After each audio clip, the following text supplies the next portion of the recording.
அனைவருக்கும் வணக்கம்.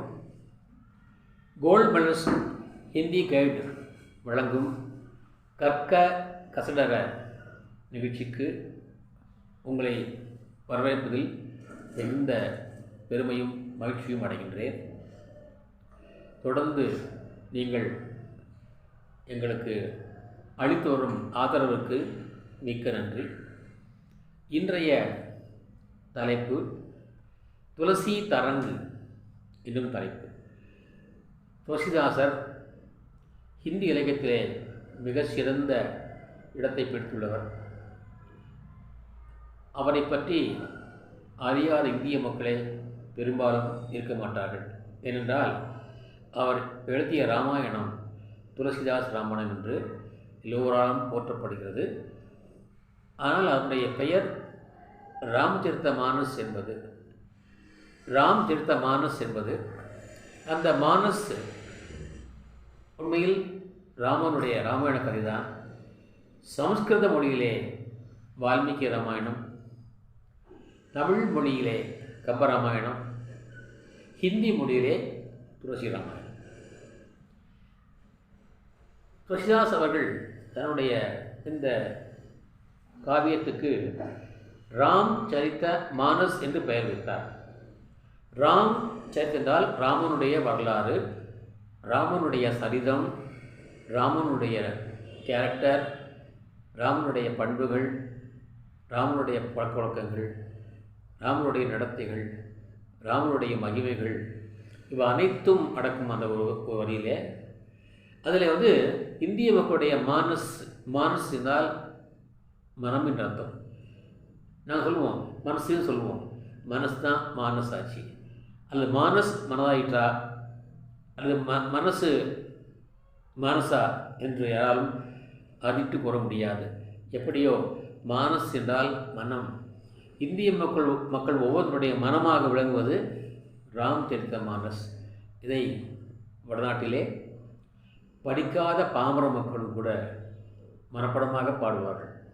படிப்பு இல்லாதவர்கள் கூட அதை மனப்பாடமாக பாராயணம் செய்வார்கள். ஏனென்றால் அதை அவள் காதால் கேட்டு கேட்டு கேட்டு கேட்டு தன் உயிருக்குள்ளே, உள்ளத்துக்குள்ளே, மனதுக்குள்ளே கொண்டு போய் வைத்திருக்கிறார்கள். அதை தானாக அவள் எடுத்து பாடுவார்கள். அவ்வளவு சிறப்பு வாய்ந்த அந்த ராமச்சரித்த மானஸ் அவர் அந்த காவியத்தை இயற்றிய துளசிதாசர் பக்தி கால். நேற்று நான் சொன்னேன் 1350 to 1070 வரைக்கும் உள்ள காலம் பக்தி காலம் என்று ஹிந்தி இலக்கியம் அழைக்கிறது. அந்த இடைப்பட்ட காலத்திலே நேற்று நான் குறிப்பிட்டேன் உங்களுக்கு. பக்தி என்பது யாரை குறிப்பது, யார் மீது பக்தி செய்வது, அந்த கடவுள் மீது. சரி, அந்த கடவுளுக்கு உருவம் இருக்கிறதா இல்லையா என்ற கேள்வி வரும்போது உருவம் இருக்கிறது என்ற ஒரு பதில் வந்தது. மற்றொரு பதில் உருவம் இல்லை என்று பதில் வந்தது. உருவம் உள்ளது என்பவர் சகுண பக்தியில் அழைக்கப்பட்டார்கள். உருவம் இல்லை என்பவர்கள் நிகுண பக்தியில் அழைக்கப்பட்டார்கள். ஆக சகுண பக்தி இரண்டாக பிரிந்தது. அதில் ஒருவர் நான் கண்ணனை வணங்குவேன், கண்ணன்தான் இறைவன் என்று ஒரு சாரார். மற்றொரு சாரார் ராமன் தான் இறைவன், நான் ராமனைத்தான் வணங்குவேன், ராமனைத்தான் துதிப்பேன் என்று ஒரு சாரார். இப்படி இருவரும் இரண்டாக பிரிந்தார்கள். ஒரு சாரார் கிருஷ்ண பக்தி ஷாக்கா என்றும் மற்றொரு சாரார் ராம் பக்தி ஷாக்கா என்றும் பிரிந்தார்கள். பிரிந்த ஒவ்வொருத்தருக்கும் தனக்கென்று ஒரு தலைமையை ஏற்றுக்கொண்டார்கள். அப்படி கிருஷ்ண பக்தி ஷாக்காவிலே தலைமை பொறுப்பேற்றவர் தான் சூர்தாஸ். அவரை பற்றி நேற்று நாம் பார்த்தோம். ஹிந்தி இலக்கிய வானிலே சூரியனாக போற்றப்படுவர் சூர்தாஸ், நேற்று பார்த்தோம். அதே போல ஹிந்தி இலக்கிய வானிலே சந்திரனாக போற்றப்படுபவர் துளசிதாஸ். சூர் துளசி சஷி என்பார்கள். சூர்தாஸ் சூரஜ், துளசிதாஸ் சஷி. சஷி என்றால் சாந்து, மூன், நிலா என்று பெயர். இந்திய இலக்கிய வானிலே சூரியனாகவும் சந்திரனாகவும் பிரகாசித்து மக்களெல்லாம் ஒளியை தருபவர்கள், ஞான ஒளியை தருகின்றவர்கள் சூர்தாசும் துளசிதாசும் ஆவார்கள். இன்றைக்கு நான் அவரை தனி சேனலே போட்டுக்கிறேன். அவருடைய பெருமைகளை, அவருடைய படைப்புகளை நான் ஒவ்வொரு நாளும் உங்களுக்கு தொகுத்து வழங்கி வருகின்றேன். இன்றைக்கு அவருடைய சில காவியத்தின் சில பகுதிகளை தங்களுக்கு நான் வழங்க விரும்புகின்றேன். அதற்கு முன்னதாக இன்றைக்கு குடியரசு தினம். நம் நாடு குடியரசாகி தன்னாடாக தன் சுயசார்போடு தன்னுடைய ஆட்சி தொடங்கிய தினம். இந்த இனிய நாளிலே இந்த நாட்டுக்காக, நாட்டின் விடுதலைக்காக ரத்தம் சிந்திய, உயிர் நீத்த, எல்லா தியாகங்களையும் செய்த அனைத்து தியாகிகளுக்கும் அவருடைய திருவடி மலர்களுக்கும் எங்கள் சார்பாக நாங்கள் எல்லாம் அவர்களுக்கு எங்களுடைய மனமார்ந்த அஞ்சலியை சேர்த்துக் கொள்வோமாக. துளசிதாசர், நான் இப்படி சொன்னேன், ராம் சரித்த மானஸ். அதில் ராமர் காட்டுக்கு போனார். ஏன் காட்டுக்கு போனார்? எதற்காக போனார்? தன் தந்தையினுடைய ஆசை எது? தன் தந்தையார் தன் அன்னைக்கு கைகைக்கு வாக்கு கொடுத்தார். அந்த வாக்குறுதியை காப்பாற்றவே ராமர் போனார். நான் ஏன் காட்டுக்கு போக வேண்டும்? இன்றைய காலத்தில் பிள்ளைகள் நாம் ஒரு வேலை செஞ்சால் கேட்பாங்க, ஏன் செய்யணும், ஏன் போகணும், இதுக்காக போகணும். நான் ராமரும் ஒரு வார்த்தையும் பேசவில்லை. நீ காரகம் சொல்ல வேண்டும் என்று அன்னை சொல்ல உடனே கிளம்பினார். பூஜ்ய பிதா கே சகல் சத்திய பர் நிக்கலே ராம் கஹன வன்கோ என்பார் மகிஷன் குப்தவர்கள். பூஜ்ய பிதா கே சகஜ் சத்தியப்பர், சத்தியம் கொடுத்தார். அந்த சத்தியத்தை அவர் கஷ்டப்பட்டு கொடுக்கவில்லை, ஈஸியாக கொடுத்தார், இயல்பாகவே கொடுத்து விட்டார். சகல் சத்தியப்பர் நிக்கலே ராம் கஹன வன்கோ என்றால் ஆழ்ந்த காட்டுக்கு, அடர்ந்த காட்டுக்கு சென்றார். ஆகவே தன்னுடைய தந்தை கொடுத்த வாக்குறுதியை காப்பாற்றுவதற்காகவே ராமர் காட்டுக்கு சென்றார். சரி, காட்டுக்கு சென்றார். ஊர் மக்கள் எல்லோருமே கண்ணீரோடு அவரை வழியில் பிடித்தார்கள். நகர எல்லையை கடந்தார்கள். வழியிலே கங்கை நதி இருந்தது. கங்கையை கடக்க வேண்டும். கங்கையை கடப்பதற்கு அந்த காலத்திலாம் கப்பல் கிடையாது, படகுகள் தான். படகிலே ஏறித்தான் மறுகரையை அடைய வேண்டும். அந்த மறுகரையை அடைவதற்கு படகு வேண்டும், படகோட்டி வேண்டும். அந்த கங்கை கரையினுடைய ஒவ்வொரு தமிழ்நாட்டிலே என்றால் பெரும்பாலும் உள்ள நகரங்களிலே அல்ல கிராமங்களிலும் சரி, ஆறுகள் இருந்தால் அங்கே படகோட்டும் உரிமையை சில பேர் ஏலம் கொடுத்திருப்பார்கள். அந்த படகோட்டும் உரிமை அவர்களுக்கே உண்டு. அவர்கள் அந்த ஊருக்கு சேவையாக செய்பவர்கள் உண்டு, அதற்கான கூலியை கேட்பதும் உண்டு. அது அந்த ஊரை பொறுத்தது, கிராமத்தை பொறுத்தது, நகரத்தை பொறுத்தது. இங்கே கங்கை கரையை குத்தகை எடுத்திருந்தான் ஒருவன், சுவாமியாக இருந்தவன் ஒருவன் தான். அவன்தான் குகன். அந்த குகனை சந்திக்கிறார். அப்பா, நான் என்னுடைய தம்பி, என் மனைவி சீதா, நான் கங்கையை கடக்க வேண்டும், அதுக்கு எனக்கு ஏற்பாடு செய், என்னை கொண்டு போய் இங்கே சேர்ப்பு என்று சொல்கிறார் ராமன். ராமனை பற்றி ஏற்கனவே அவன் கேள்விப்பட்டிருந்தான் குகன். அவன் நினைக்கிறான், ராமனுடைய பாதங்கள் நமக்கு யாராக இருந்தாலும் நமக்கு அவர்களுக்கு அந்த புனித கதியை, முக்தியை, மோட்சத்தை அளிக்க வல்லது ராமனுடைய பாதங்கள். அந்த ராமனுடைய பாதம் தொடுவது அவ்வளோ பெரிய பாக்கியம். நானோ சாதாரண மலைஜாதிக்காரன், காட்டிலே வாங்கிட்டவன். இந்த செப்படவனுக்கு, இந்த மலைஜாதிக்காரனுக்கு ராமனுடைய பாதங்களை கழுவுகின்ற, தொடுகின்ற வாய்ப்பு கிடைக்குமா? அனுமதி கிடைக்குமா? நிச்சயமாக கிடைக்காது. என்றால் ராமன் பரம்பொருள். ஆகவே அந்த குகன் ஒரு உபாயம் செய்கின்றான். ராமனை பார்த்து சொல்கின்றான், ராமா, நீங்கள் இந்த படகுக்குள்ளே ஏற முடியாது, நான் உங்களை ஏற்ற முடியாது. ஏனப்பா? ஏன் ஏற்ற முடியாது? உனக்கு என்ன வேண்டுமோ நான் தருகின்றேன். இப்பொழுதே வேணுமா நீ வாங்கிக்கொள், அல்லது அங்கே கரை சேர்த்த பிறகு வேணாலும் வாங்கிக்கோ, உங்களுக்கு என்ன வேணுமோ நீ வாங்கி பெற்றுக்கொள் என்கிறார் ராமன். அதற்கு இவன் சொல்கிறான், இல்லை, உங்களை எங்களுடைய படகிலே நான் ஏற்றுக்கொள்ள முடியாது. சொல்லப்பா, ஏன் என்னை ஏற்றுக்கொள்ள முடியாது? திரும்ப திரும்ப கேட்கின்றார். அப்பொழுது அவன் நாணிக்கோள் சொல்கின்றான். தங்களுடைய பாதம் பட்டு, தங்களுடைய பாதம் மண்பட்ட, பாதம் இல்லை, தங்களுடைய பாதம் மண்பட்டு பாறையாக இருந்த அகலிகை சாபமோச்சனம் பெற்றாள். அப்போ கல்லே பெண்ணாக மாறுகிறது. என்னுடைய படம் இருக்கிறதே, இது மரக்கட்டையாக செய்யப்பட்டது. எனக்கு தொழிலே இதுதான், இது படகோட்டுவதுதான். படகோட்டினால் இதோ கொஞ்சம் பேர் கொடுப்பார்கள், அதை வைத்து என் குடும்பத்தை நான் வழிநடத்துவேன், சாப்பிட்டுக் கொள்வோம். இதை தவிர எங்களுக்கு வேறு எந்த தொழிலும் கிடையாது, எந்த வருமானமும் கிடையாது. உங்களை ஏற்றினால் கல்லே உங்கள் பாதம் பட்டு பெண்ணாகிவிட்டது. என்னுடைய மரம் சாதாரண மரம், இந்த மரமும் பெண்ணாகிவிட்டால் நான் படகுக்கு எங்கேயே போகிறது? நான் எப்படி என் வாழ்க்கையை நடத்துவது? என் பிள்ளை குட்டிகள் எப்படி வாழ்வார்கள்? எப்படி சாப்பிடுவார்கள்? நான் எப்படி அவர்களை காப்பாற்றேன் என்று சொல்ல, அதை அவனுடைய கூறின கருத்தை உணர்ந்து கொண்டார் ராம்கிறான். ஓ, இவன் எங்களுடைய பாதத்தை தொட விரும்புகிறான் என்று அவர் உணர்ந்து கொண்டார். உணர்ந்து கொண்டு அவர் தன்னுடைய பாதங்களை கழுவ அனுமதித்தார். இப்படியாக மிக தந்திரமாக பேசி ராமரை சம்மதிக்க வைத்தான். அவருடைய பாதங்களை கழுவினான். கழுவி தன் தலையை சேர்த்து கொண்டான். நீரை பருகினான். பருகி அந்த மூவரையும் தன் படகிலே ஏற்றிக்கொண்டான்.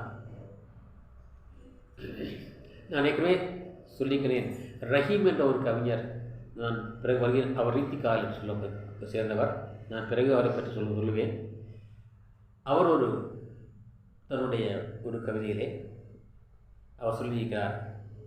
நான் ஏற்கனவே சொல்லியிருக்கிறேன், அறிமுத்தன்றே, யானை குளித்தவுடனே வெளியே மேலே ஏறும், கரையேறும். நிறைய குளிக்கும் யானை, நீங்கள் பார்த்துருப்பீர்கள். கரையேறும். கரையேறிய உடனே அந்த கரையில் உள்ள மண்ணை எடுத்து, புழுதியை எடுத்து, தும்பிக்கையால் எடுத்து தன் மேலே போட்டுக்கொள்ளும். தொடர்ந்து போட்டுக்கிட்டே இருக்கும்.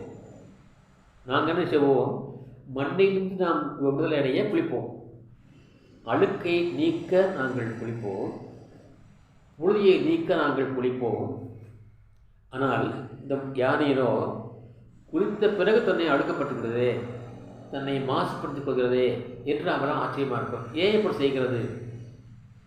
அதுக்கு அவர் சொல்கிறார், ராமனுடைய பாதம் புழுதிப்பட்டதனாலே அகலிகை பாறையாக தன் சாபம் பெற்று அகலியாக மாறினாள். அவள் சாபம் தீர்ந்தது. இந்த யானை என்ற பிறவியோ மிகப்பெரிய பிறவி. இவ்வளோ பெரிய உடம்பு வைத்துக்கொண்டு எனக்கு சரியாக சாப்பாடும் கிடைக்க மாட்டேங்கிறது. என்னால் விரும்பிய இடத்துக்கு விரைவாக செல்லவும் முடியாது, உட்கார்ந்தால் எழ முடியாது, எழுந்தால் உட்கார முடியாது. இந்நேரம் நான் மிக இந்த உலகத்தை சுமந்து கொண்டு போவது ரொம்ப கடினமாக இருக்கிறது. இந்த பிறவி நீங்கி ஒரு நல்ல பிறவி எப்போ வருமோ என்று நான் இறைவனை வேண்டுகின்றேன். அகலிக்கு சாபம் கொடுத்த, சாப விமர்சனம் செய்த அந்த மண் இங்கே இருக்கிறதா என்று நான் தேடி பார்க்கின்றேன். அந்த மண் இருந்தால் எனக்கும் சாபம் விமர்சனம் ஏற்படும் என்று யானை நினைக்கிறதாம். அதனால்தான் தன் தலையிலே மண்ணை வாரி போட்டுக்கொள்வதாக அவர் சொல்லியிருப்பார். நாம் சாதாரண சொல்லுவோம், யானை தன் தலையில் தானே மண்ணை வாரி போட்டுக்கொள்வது போல உன்னுடைய செயலை, உன்னுடைய காரியத்தை நீயே கருத்துக்கொண்டாய் என்று நாம் சொல்வது வழக்கம் இல்லையா? அதனுடைய கருத்து இதுதான். இப்படியாக அவள் பாதங்களை கழுவினான். பாதங்களை கழுவுகின்ற பாக்கியத்தை பெற்றான். அவரை ஏற்றுக்கொண்டான். அந்த காட்சி இங்கே நம்முடைய கவிஞர் அவர்கள், துளசிதாஸ் அவர்கள் இங்கே சொல்லியிருக்கிறார். நான் அதை திருப்பி சொல்ல விரும்புகின்றேன், அதை விளக்க விரும்புகின்றேன். எல்லோருக்கும் குடியரசு தின வாழ்த்துக்கள். தியாகிகளுக்கு அஞ்சல் செய்வோமாக. ஜாசு நாம் சுமிரத்த ஏக் பாரா உதரஹி நர பவ சிந்து அபாரா. பவ சிந்து என்பார்கள், பவசாகர் என்பார்கள், பவ சிந்து என்பார்கள். சிந்து என்றால் கடல், பவசாகர் என்பார்கள். இந்த பவசாகர் என்பது பிறவி பெருங்கடல். வள்ளுவர் சொல்வார், பிறவி பெருங்கடல் நீந்தார் இறைவன் அடி சேராதார். யாரெல்லாம் இறைவன் அடியை சேரவில்லையோ அவர்கள் இந்த பிறவி பெருங்கடலை நீந்த மாட்டார்கள், நீந்தார். ஆனால் இறைவன் அடியை சேர்ந்தவர்கள் பிறவி பெருங்கடல் நீந்துவர். இறைவன் அடையாதவர்கள் நீந்த மாட்டார்கள். சரி, அப்படி இருந்தால் அந்த பிறவி பெருங்கடல் இருக்கிறது. நாங்களாம் வாழத்தான் ஆசைப்படுறோம், யாருமே சாகரிப்பது இல்லையே. ஐயோ இன்னும் இருக்கணும், முடியாத நம்ம இருந்தால் கூட இன்னும் ஒரு வாரம் இருக்கணும் என்று நாம் நினைக்கிறோமே தவிர நாம் சாக வேண்டும் என்று யாருமே நினைப்பதில்லை. நான் உதாரணமாக சொல்கின்றேன். இதை கேட்கின்ற முதியவர்கள் யார் என்றால் என்னை பார்த்து நீங்கள் வருத்தப்பட வேண்டாம். நான் ஒரு நகைச்சுவாக சொல்கிறேன். வீட்டிலே வயதான முதியவர்கள் இருப்பார்கள். அவர்கள் இப்போதும் புலம்பிக் கொண்டே இருப்பார்கள். என்னப்பா தூக்கம் வரல, சாப்பாடு ஜீரணமாகலை, நோய் வருது, நடக்க முடியல, ஆட முடியல, ஓட முடியல, பேச முடியல, காது கேட்க மாட்டேங்குது, வாயும் சரியாக பேச முடியவில்லை, சாப்பிட உணவு செரிக்கவில்லை, இந்த வாழ்க்கையை வாழதை விட போய் சேர்ந்துட்டா போகல என்று சொல்லிக் கொண்டிருப்பார்கள். நீங்கள் கேள்விப்பட்டிருக்கலாம், வீட்டில் முதியோர்பட்டிருப்பார்கள். பாட்டி வச்சுங்களேன், உதாரணம் பாட்டி. எனக்கு பாட்டிக்கு போய் கோப்பட வேண்டாம் தயவு செய்து. நான் ஒரு எக்ஸாம்பிளுக்காக சொன்னேன், உதாரணக்காக சொல்கிறேன். உடனே ஏம்மா ஏன் பாட்டி மாறாணி பேசுகிறாய் இருந்தாங்க நான் கேட்போம். உடனே என்னப்பா பண்ண வாழ்க்கை, சரி இன்னும் கொஞ்சம் நாளைக்கு பொண்ணு பாரு, இப்போது 6th படிக்கிறா, எனக்கு இப்போ 10th மாதிரி வந்தால் படிப்போம், 10th +2 படித்தானாக்கா கொஞ்சம் உங்களுக்கு வயசாகிடும். அப்படி தான் மாப்பிள்ளை பார்த்துக்கலாம். மாப்பிள்ளை பார்த்துட்டு இல்லை கல்யாணம் பண்ணி கொடுத்தா அந்த கல்யாணம் பண்ணிக்கிற அந்த காட்சியை நாங்கள் நாளாக பார்த்துடணும், பார்த்துட்டு என் உயிர் போயிட்டா பரவாயில்ல என்று அவர்கள் பேசிவிடுவார். அந்த பாட்டி சொல்லும். காலம் போகும், அந்த பெண்ணுக்கும் திருமணம் ஆகிவிடும். திருமணம் ஆன பிறகு அந்த பாட்டி சொல்வார்கள், திருமணம் பார்த்துட்டேன். இங்கே அடுத்தது அந்த குழந்தைக்கு அந்த பெண்ணுக்கு திருமணம் ஆகிய அந்த பெண்ணுக்கு ஒரு பையனோ அல்லது பெண்ணோ பேரனோ பேத்தியோ வைத்தால் அவளை அந்த குழந்தையை மடியில் வைத்து நான் கொஞ்சி விட்டால் போதும், என் மனசு சாந்தமடைஞ்சிடும், நான் நிம்மதியாக செஞ்சிடுவேன் என்பார். குழந்தை பிறந்து விடும். அடுத்தது அவங்க சொல்லுவாங்க, இந்த குழந்தை பள்ளிக்கு போகின்ற அந்த காட்சியை நீங்களாம் பார்ப்பீர்கள். இப்போல்லாம் நீங்கள் நிறைய வந்து நம்ம காலத்தில் யூனிஃபார்ம் கிடையாது. காமராஜ் ஆட்சிக்கு அப்புறம் தான் யூனிஃபார்ம் வந்தது. இன்றைக்கி கலெக்டராக யூனிஃபார்ம் இருக்கிறது இல்லையா? அந்த குழந்தைகள் அணிந்து அந்த அலங்காரம் பண்ணிக்கும் போதே பெரிய அழகு. நாங்கள் பள்ளிக்கு போகும்போதே, நான் மாணவனாக இல்லை, நான் ஆசிரியராக பள்ளிக்கு போகும்போதே என்னை வளர்த்த அன்னை யசோதா போலவே நானும் வளர்க்கப்பட்டேன். அந்த வளர்த்த அன்னை வெளியில் நிற்பார்கள், நின்று கொண்டு பார்த்து கொண்டே இருப்பார்கள். நான் போவதையே பார்த்து கொண்டிருப்பார்கள். சொல்வார்கள், பொம்மை மாதிரி போவான், பொம்மை மாதிரி வருவான் என்பார்கள். நான் ஏன் சொல்கிறேன், எனக்கு அந்த நினைத்தல கண்ணீர் வருகிறது. நான் வெளியில் வந்து பள்ளி போகின்ற வரைக்கும் அந்த கடை வீதி கடைசி வரைக்கும் என்னை பார்த்து கொண்டிருப்பார். அதே போல் அந்த நேரமாக விட்டால் வரும்போது பார்த்துட்டு இருப்பார், வருவானா பார்த்துட்டு இருப்பார். இப்படி வந்து அந்த பேரன் என்னை பார்த்து பெரியம்மா, இந்த பாட்டி சொல்வாள், என்னுடைய பேரன் பேத்தியோ அல்லது அந்த போதை எனக்கு காட்சியை பார்க்கணும், அந்த பாக்கியம் எனக்கு பெற வேண்டும். அதன் பிறகு நான் நிம்மதியாக போய் செய்துடுவேன். அந்த காட்சியும் வந்துடும். அப்போ அந்த பாட்டியம்மா இருக்கும். அவளை கேட்பார்கள், என்ன பாட்டி எப்படி அந்த பேத்திக்கு ஒரு கல்யாணம் பார்த்தாக்கா என்னுடைய உயிர் நிம்மதியாக போய் சேர்ந்துடும் என்பார்கள். அதாவது இந்த சமூகம் நான் ஏன் சொல்கிறேன் என்றால், இந்த உலகம் அப்படிப்பட்டது, அவ்வளவு சுலபமாக யாரையும் இங்கிருந்து கொண்டு போகாது. கொண்டு போகணும், போக வரும், ஆனால் நமக்கு மனம் வராது. அதான் பவசாகர்னு சொல்வார்கள். பிறவி என்ற பெருங்கடலை கடப்பது ரொம்ப கடினம், கடக்க முடியாது. அந்த பிறவி பெருங்கடலை கடப்பதற்கு எளிய வழி ஒன்று என்றால் அது ராமநாமம் தான். ராமனுடைய பெயரை தொடர்ந்து சொல்லிக்கொண்டே இருந்தால், ராமனுடைய பெயர் திரும்ப சொல்லியே வால்மீகி மகானானார். ராமாயணம் எழுதினார், வால்மீகி ராமன் எழுதினார். இது வரலாறு. அப்படி ராமனுடைய பெயரை சொல்லுகின்ற பொழுது நாம் எளிமையாக இந்த பெருங்களை கடந்து விடலாம் என்ற கருத்தை சொல்கிறார் இவர்.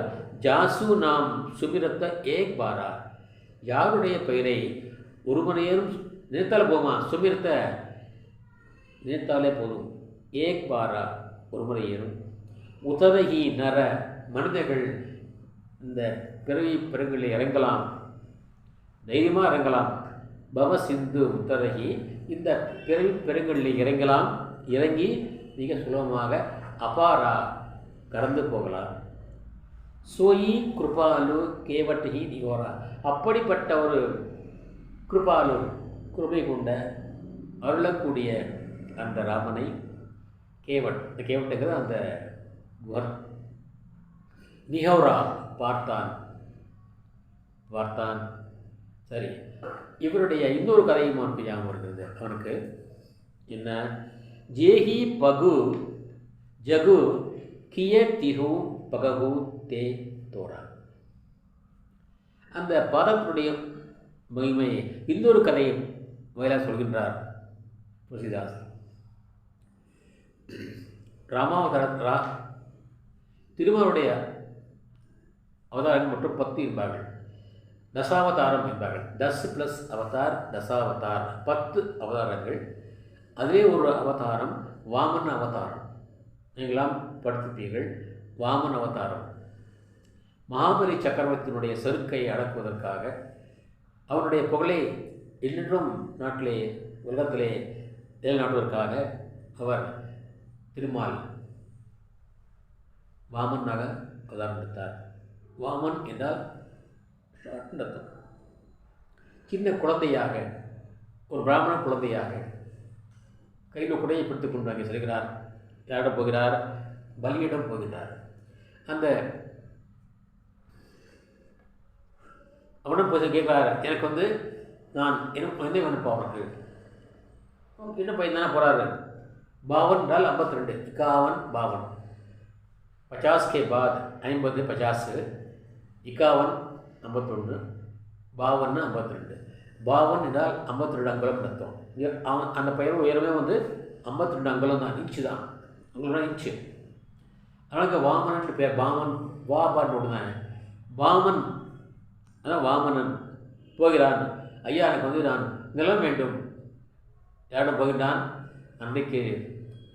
இன்றைக்கு கேரளா, அன்றைக்கு திருவனந்தபுரம், அங்கே ஆளுகின்ற ராஜா பலியிடம் போகிறான். போய் கேட்குறான், எனக்கு 3 அடி மண் வேண்டும், 3 அடி மண் வேண்டும், நான் 3 அடி வைப்பேன், அதுக்குண்டான நிலத்திற்கு தாருங்கள் என்று கேட்குறார். சின்ன பையன் தானே, 3 அடி தானே, வாங்கிக்கப்பா, வாங்கிக்கோ என்று பலி கூறுகின்றார். சரி, வைக்கட்டுமா? வச்சுட்டு என்பது முதல் அடியிலே வானத்தை அளந்து விட்டார். இரண்டாவது அடியிலே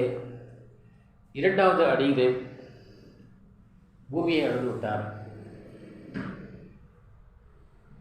மூன்றாவது அடியிலே இடமில்லை, என்ன செய்தார்?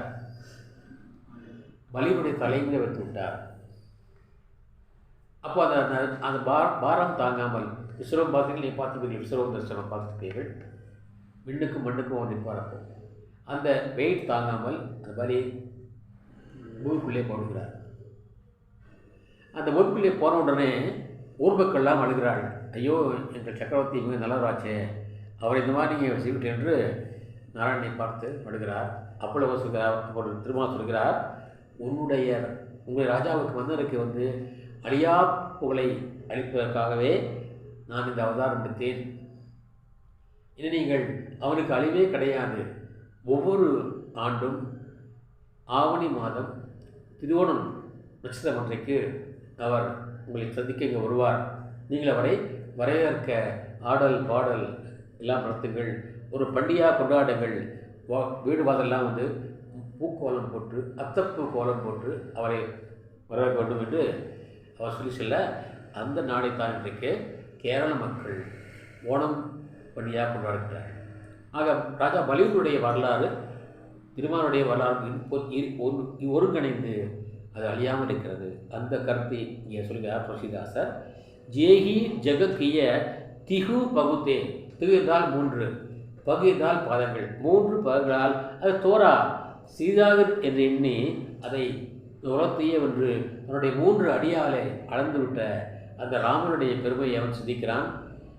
சிந்தித்துத்தான் சொல்கிறான், நீங்கள் வந்து உங்களுடைய பாதம் சாதாரண பாதம் அல்ல, அதை நான் வந்து கழுவத்தான் வேண்டும், கழுவிக்கப்படுதான் நான் உன்னை ஏற்று என்று ஏற்றி அவரை கரை செய்கின்றான் அந்த குகன். அந்த குகன் கரை செய்த உடனே நீ இவ்வளோ பட்டு வைக்கிறாயப்பா, அவன் நீயும் எனக்கு வந்து ஒரு சகோதரன்.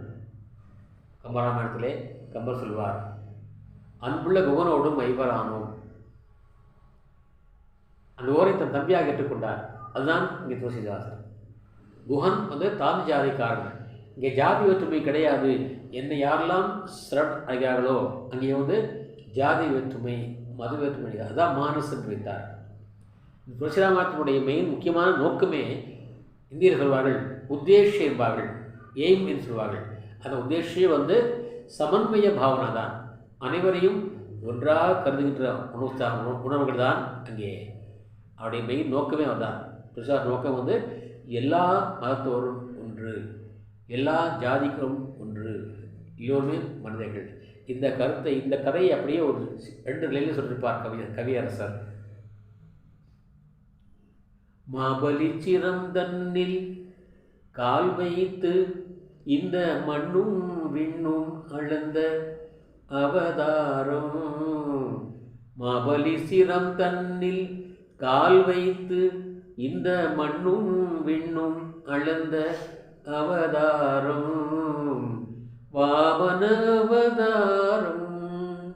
இந்த வாமன அவதாரத்தினுடைய பெருமையை இங்கே எண்ணி பார்க்கின்றான் குகன். பிறகு இந்த அகலிகை வரலாற்றையும் எண்ணி பார்க்கின்றான் குகன். எனவே அவ்வளோ பெருமையான அந்த ராமனுடைய பாதங்களை கழுவ அவன் கேட்கின்றான், கழுவுகிறான், பிறகு சென்றுகிறான்.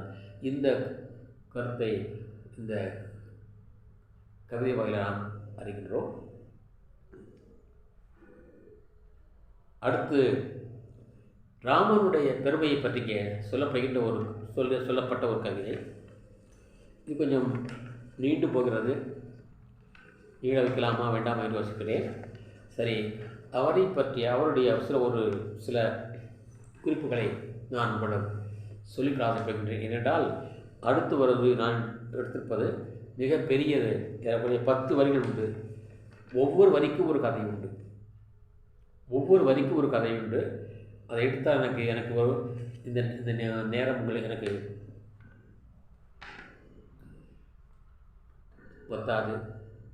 ஆகவே அந்த அர்த்த ஜாக்கே பிரியனாம் வைதேயி என்ற தலைப்புடைய அந்த கவிதையை நான் அடுத்த நிகழ்ச்சியிலே சொல்லிக்கொள்ள ஆசைப்படுகின்றேன். ராமனுடைய பெருமை நான் ஏற்கனவே சொல்லியிருக்கின்றேன், துளசிதாசனுடைய கருத்துக்களை சொல்லியிருக்கின்றேன். அங்கே விருந்தோம்பல் என்பார்கள். தமிழருடைய மிகப்பெரிய வரலாறு, மிகப்பெரிய ஒரு மகிமை என்னவென்றால் விருந்தோம்பல். வந்தாரை வாழ வைக்கும் தமிழகம் என்பார்கள். வந்தாரை வாழ வைக்கும் தமிழகம் என்று தமிழ்நாட்டுக்கு பெருமை உண்டு. விருந்தோம்பலில் சிறந்தோர் தமிழ்நாட்டை தவிர வேறு எங்குமே பார்க்க முடியாது. தனக்கு இல்லைன்றால் கூட வருகின்ற அந்த விருந்தாளிகளுக்கு தருவார்கள். ஏன், சிவன் கேட்டதுக்காக பிள்ளைக்கறி சமைத்த சிறுத்தூண்ட புராணம் அங்கே இருக்கிறது. தன்னுடைய பிள்ளையே கொன்று கரியாக சமைத்து போட்ட வரலாறு இங்குதான் இருக்கிறது. இங்கே தோன்றாத மகான்கள் இல்லை, இங்கே தோன்றாத சித்தர்கள் கிடையாது, இங்கே தோன்றாத ஆன்மீகம் கிடையாது. ஏனென்றால் நான் சொல்லியிருக்கின்றேன், உலகத்துக்கே நாகரிகம் கற்றுக் கொடுத்த நாடு நம்ம நாடு. பிரதம சபியதா தாத்தா, நான் ஏற்கனவே சொல்லியிருக்கிறேன் இந்த பாடலை. பிரதம சபியதா தாத்தா, முதலாக நாகரிகத்தை கொடுத்தது, ஆன்மீகத்தை கொடுத்தது நம்முடைய பாரதம் தான். ஆக விருந்தோம்பல் என்ற கொள்கையை, அந்த மிகப்பெரிய கருத்தை, என்றால் அதிதி தேவோ பவன் பாடு, சாஸ்கிட்ட ஒரு ஸ்லோகம் உண்டு, அதிதி தேவோ பவ. வருகிற இப்பெல்லாம் வந்தால் என்ன ஒரு துறக்கிறோம். நம்ம வச்சுக்க ஒரு கதை பிடித்தோம். மேமான் சே பகவான் பச்சாயி ஒரு பாடல் நாம் படப்படுத்தோம். அது ஒரு நகைச்சுவாக சொல்லப்பட்டது. ஆனால் உண்மை என்னவென்றால் அதிதி தேவோ பவக. முன்பெல்லாம் காலையிலே மதியம் உணவு சமைத்து விட்டால் அந்த உணவை அப்படியே வைத்திருப்பார்கள். தான் சாப்பிட மாட்டார்கள். சில மூதாட்டிகள், சில வயதான வீட்டிலே பெண்மணிகள் வெளியே வந்து பார்த்துட்டே இருப்பார்கள். யாராவது கெஸ்ட்டு வராரா, யாராவது உணவு கிட்டு வருகின்றார்களா, அல்லது பிச்சைக்காக விளையாட பார்ப்பார்கள். அதுவும் இல்லட்டா வந்து என்ன பண்ணுவாங்க, காக்கைக்காக வைப்பார்கள்.